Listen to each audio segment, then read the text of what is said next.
Someone who's relishing these conditions, these wintry conditions, nothing to like what he felt in South Korea, I'm sure, is Winter Olympian Billy Morgan. Rather than resting after winning that bronze a couple of weeks ago, he has swapped the slopes of South Korea for the pavements of Southampton. I only hope he's not snowboarding. No, he's inside. He's inside now this morning. Billy, hello there. Good morning and congratulations. Thanks very much. Good morning. Very good. I'm surprised we're catching you indoors. Surely you're tempted to put a snowboard on your feet. I actually just came back in from chopping up some wood and that for my dad. So, but I think that's later on. We're going to go riding later again.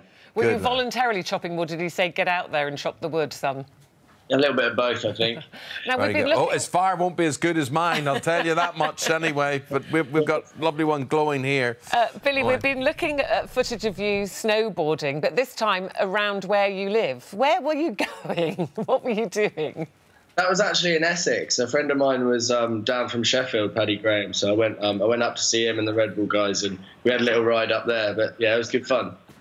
Well, the thing is, you don't know what's under that snow. You say it's good fun. It looks a bit dangerous to me. No, it's all right. I mean, we're used to it with the snowboard. We snowboard on top of all sorts of stuff. So. And what kind of snowboarding do they call that? I mean, that's just not your average snowboarding, is it? It's like free running. It's like urban snowboarding, we call it. But yeah, you can do so much in snowboarding. That's the fun thing. Whenever it snows, you're pretty much free to roam. So tell me this: do you progress from skateboarding to snowboarding? I mean, because we're not born with snow all around us all the time. So were you a skateboarder before you were a snowboarder? I did have a skateboard when I was young. I didn't really skate that much when I was younger. I took that up actually after I started snowboarding. But I was an acrobat when I was younger, which got me, you know, into snowboarding a bit more. There's so many different avenues that people find their way into snowboarding. Yeah, you know, there's no one way.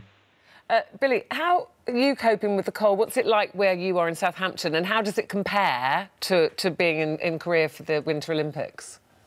It was pretty hectic yesterday. I got back on the train at about 8 o'clock, and we had to stop at Airport Parkway, and a friend of mine came and got me. I think if you don't need to go anywhere, just don't go out. We're not used to it here, that's all.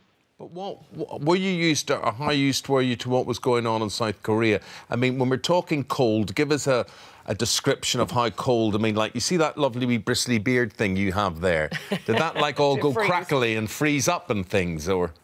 Yeah, it can do. Actually, when we got to South Korea, it was -30 or something with wind chill, and it was pretty much unbearable. You just don't really want to go outside. But it kind of warmed up a little bit to about -5 to 0 degrees, which is all right. But it seems to be colder here, even though it's only, you know, -2 or 3. It's it feels colder because it's quite humid. It feels colder to you because I heard that after you won your medal, you warmed up. You took a lot of insulation on board. You took a lot of fuel to heat yourself up. So maybe as that wears off, that goes out of your system, maybe you just feel colder now as a result. Just don't get it out of your system. You got to stay warm. Well, listen, congratulations on your bronze medal, and it was great fun watching you skateboarding around Essex yesterday, enjoying the snow. Good to talk to you, Billy. Cheers. Congratulations. Well done. Well done.